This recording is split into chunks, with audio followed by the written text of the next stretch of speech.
میرے نبی نے 9 رمضان دیکھے، 9 رمضان اپنی زندگی میں، 9 رمضان۔ 10ویں رمضان سے پہلے آپ اللہ کے پاس تشریف لے گئے۔ آپ کی زندگی میں روزے فرض ہونے سے آپ کی وفات تک 9 رمضان گزرے، اور میں قربان جاؤں اپنے نبی پر، اپنی امت پہ کیسی شفقت تھی۔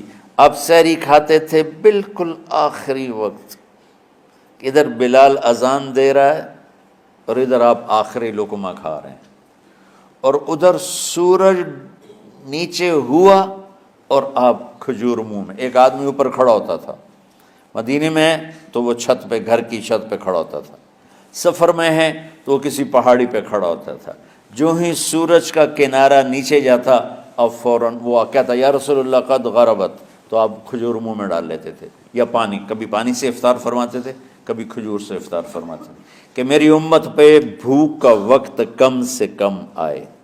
آج کل جو یہ ہمارے افطاری کے اوقات ہیں نا، یہ سورج ڈوبنے کے بھی 2-2.5 منٹ بعد کے ہیں، کہ احتیاطاً، ٹھیک ہے چلو احتیاط کر لو کوئی مسئلہ نہیں، لیکن اصل ہے ادھر چونکہ اب سورج ہمیں نظر ہی نہیں آتا ہے، اس طرح ہم گھرے ہوئے ہیں شہروں میں، دیہاتوں میں بھی اب اس طرح کا ماحول ہے کہ وہ نظر نہیں آتا ہے، تو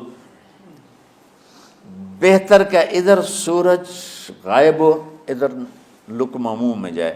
لیکن یہ تب ہے جب آپ نظر آ رہا ہو۔ اب جب آپ یہاں بیٹھے ہو حسنین میں تو یہاں تو کوئی سورج نظر نہیں آئے گا، یہاں تو مینار ہی نظر آئے گا، تو لہٰذا احتیاط ٹھیک۔